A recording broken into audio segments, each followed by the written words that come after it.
अजय आणि अतुल यांच्याशी आपल्याला खूप संवाद साधायचा आहे. सगळ्यात आधी अतुल, मला तुम्हाला विचारायचं आहे, 1940चा हा काळ उभा करताना काय वेगळी चॅलेंजेस एक संगीतकार म्हणून तुमच्या समोर होती? 1940चा काळ उभा करायचा होता, त्याचबरोबर त्या काळातलं अरेंजमेंट, त्या काळातलं इन्स्ट्रुमेंटेशन हे करायचं होतं. पण त्याच वेळी ते अगदीच कारण आता 1940 किंवा 50 मधली आपण गाणी ऐकली तर तसं रेकॉर्डिंग न करता ते मॉडर्न त्याला टच आम्हाला द्यायचाच होता. साऊंड आत्ताचाच हवा होता. पण सगळं मॅक्सिमम याच्यामध्ये इन्स्ट्रुमेंटेशन सगळं लाईव्ह आम्ही केलं आहे.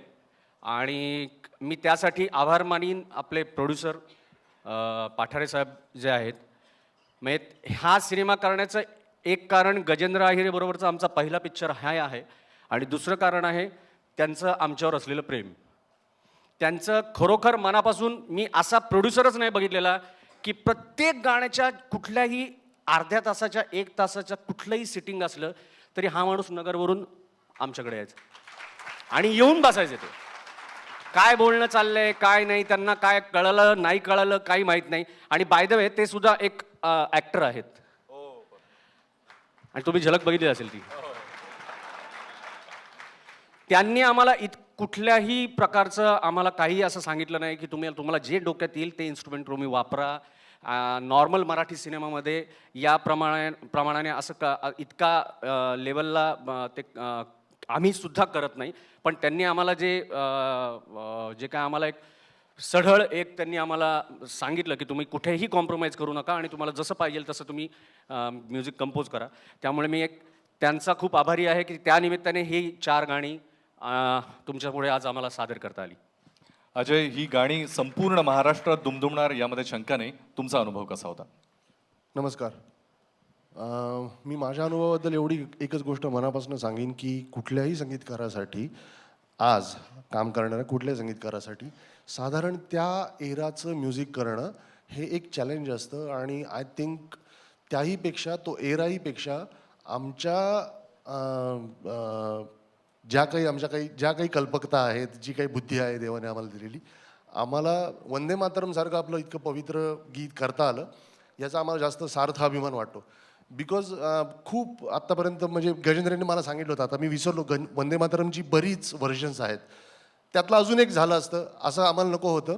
आमची इच्छा होती की आपण करतो तर त्याच्यामध्ये एक मराठमोळा बाज राहायला पाहिजे. आणि जरी ते मराठमोळं असेल तरीसुद्धा ते इंटरनॅशनल पण वाटायला पाहिजे. जेवढं ते ह्यूज वाटेल तेवढंच ते मंगलसुद्धा वाटायला पाहिजे. कारण ती जी सिच्युएशन आहे साधारण स्वातंत्र्याची पहाट, कारण त्या सिच्युएशनचा विचार केला तरी अंगावर काटा येतो. की गजेंद्रने जसं सांगितलं ना की ॲक्च्युली ती सिच्युएशनला जेव्हा गाणं सुरू होतं तेव्हा तिकडे अनाऊन्स होतं की भारत स्वतंत्र होणार आहे. आणि असं तो जो एक मंगल दिवस, तो ॲक्च्युअल तो दिवस, ती सकाळ आहे, ती सकाळ, दॅट्स म्हणजे ते अशी काहीतरी फॅसिनेटिंग गोष्ट ती होती की ते आम्हाला करायला मिळणं फार महत्त्वाची गोष्ट मी या चित्रपटाची समजतो. अजून एक गोष्ट जी मी सांगेन की 1940चा दशक आहे, पण फक्त आम्ही थोडीशी लिबर्टी घेतली. म्हणजे थोडीशी अशी की अगदीच 1940-50चं संगीत तसंच्या तसं न करता, बिकॉज ते कदाचित बनकापंची त्या लेवलला गेलं असतं. किंवा आजकाल त्याची मॉकरी होते, त्या बाजाची आजकाल लोक मॉकरी करतात आणि त्या गायकीची मॉकरी होते. सो असं वाटलं की ते आजच्या पिढीला फार डिस्कनेक्टेड नको वाटायला. सो थोडंसं म्हणजे मी अगदीच नाकारणार नाही, पण साधारण 75-85चं दशकातलं एक साऊंड आणि साधारण तो बाज आम्ही थोडासा फॉलो केला. आणि मुद्दाम सांगावं वाटतं की त्याची अक्कल तर आम्हाला अजिबात नाही, आम्ही शिकलेलो नाही. पण मनापासून सांगतो, SD बर्मन, RD बर्मन, लक्ष्मीकांत प्यारेलाल यांचं जे काही कानावर पडलेलं आहे संगीत, त्या सगळ्याचं कुठे ना कुठेतरी ह्याच्यामध्ये रिफ्लेक्शन येत असतील आय गेस. आपल्या शुभेच्छा आम्हाला 2 शब्दात जाणून घ्यायच्या. माझ्या शुभेच्छा आहेतच म्हणून मी आलो. त्या दिवशी खरं तर मला जेव्हा पठारे कुठे गेले मास्तर बिस्तर वगैरे सांगितल्यावर मला पहिलं ते पुलंचं चितळे मास्तर वगैरे असं काहीतरी वाटलं. पण हे पेन हातात न धरणारे मास्तर आहेत हे आता इथे मला कळलं, बंदूक हातात धरणारे आहेत. तुम्ही उत्तम कलाकार आहात. पहिलं मला त्या दिवशी वाटलं नाही तुम्ही घरी आलात तेव्हा. तुम्ही एक चांगली कथा लिहू शकता.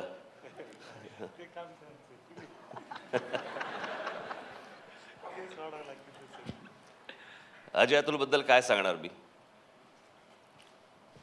परमेश्वराचा आशीर्वाद असलेले ही दोघे जण आहेत आणि ते ज्या प्रकारचं संगीत करतात, मला असं वाटतं प्रत्येक त्यांचं गाणं, प्रत्येक गोष्ट ही आम्ही एकमेकांना ते मला सांगत असतात, मग मी माझ्या काही सूचना करत असतो, पण माझ्या सूचना फारसे ऐकत नाहीत ते. पण स्वतःच्या जीवावर मी मागे एकदा म्हटलं, स्वतःच्या जीवावरती 3.5-4 तासाचा कार्यक्रम, फक्त स्वतःची गाणी आणि तीही लोकांना आवडणारी, प्रत्येक गोष्ट आवडणारी असा कार्यक्रम सादर करू शकतील. मला नाही वाटत असे कोणी संगीतकार आत्ता तरी कोणी महाराष्ट्रामध्ये असतील. कारण मध्यंतरी मला एकदा एक कोणतरी गायक होते, तर नाव नाही घेणार, त्यांची ती नाईट असते ना, सकाळी केली तरी नाईट म्हणतात. त्यांचा एक कार्यक्रम होता, फलाना ढिमका कोणतरी त्यांची नाईट. इंटरव्हलला गाणी संपली हो त्यांची. मग इंटरव्हल झाल्यावरती मोहम्मद रफी वगैरे यांची गाणी गायला लागले, कारण त्यांची गाणी तेवढीच होती. आता नाईट करायची कशी पूर्ण. त्याच्यानंतर 4 तासाचा कार्यक्रम ज्यावेळेला अजय अतुल करतात आणि त्याला संपूर्ण एक मराठी मन संपूर्ण त्यांच्याबरोबर तिथे नाचत असतं, टाळ्या वाजवत असतं. मी स्वतः एक त्यांच्या दोन कार्यक्रमाला मी होतो, स्वतः हजर होतो. मी करत त्यांना सांगितलं होतं, मी बाबा जरा लवकर निघीन. एक थोडा पुढारी बास असावा लागतो ना, ठेवावा लागतो तो, जरा लवकर निघीन वगैरे वगैरे. नाही हो, 4-4.5 तासांनी उठलो, गाणी ऐकत बसलो. त्याच्यामुळे मी अजय अतुल यांच्याबद्दल काही फार बोलावं. उत्तम गाणी झाली आहेत अजय अतुल, फार सुंदर गाणी झाली आहेत बरं का. आणि सर्व कलाकारांचं मी खास करून मी अभिनंदन करीन. इथे दिसतात असे दिसत नाही.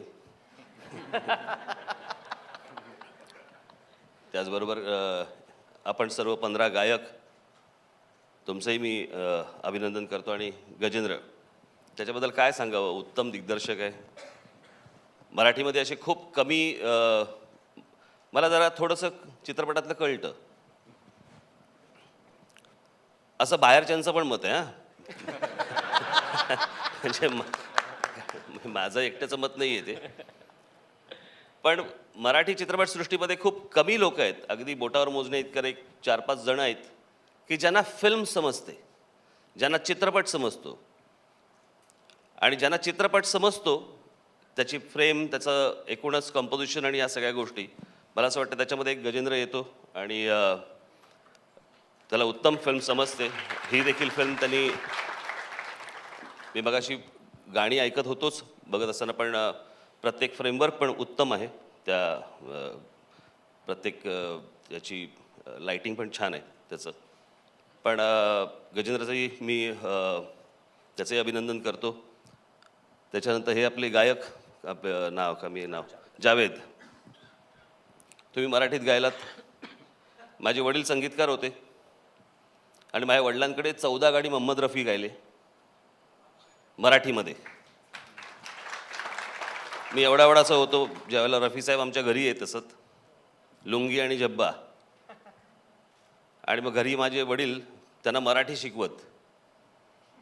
आणि माझ्या वडिलांना उर्दू उत्तम लिहिता वाचता बोलता यायचं. त्यामुळे ती सगळी गाणी रफी साहेबांना माझ्या वडिलांनी उर्दूतनं मराठी शिकवलं आणि त्याच्यातनं त्यांच्याकडनं उच्चार काढले. कारण सर्वसाधारणपणे आपल्याकडे मराठी अशी संस्कृत प्रचूर भाषा असल्यामुळे न्य, ळ, रू असले शब्द उच्चारताना बाकीच्यांचं जरा थोडंसं प्रॉब्लेम होतात. पण मग ते सगळे उच्चार काढणं, आणि त्याच्यामुळे मी तुम्हाला तुमचं खास करून अभिनंदन करेन की उत्तम उच्चार आहेत तुमचे मराठीतले. आहेत ना? हां. कारण मी ते गाणं ऐकत असताना ते, कारण नंतर त्यांनी ज्यावेळेला उल्लेख केला की उच्चाराचा, त्यावेळेला मी लक्ष जास्ती गेलं माझं त्याच्याकडे, तोपर्यंत गेलं नव्हतं. परंतु तुमचं सर्वांचंच मनपूर्वक मी अभिनंदन करतो. आणि चित्रपट देखील उत्तम चालेल आणि आपण म्हटल्याप्रमाणे उत्तम पारितोषिकही मिळवेल अशी मी आशा अपेक्षा बाळगतो. धन्यवाद.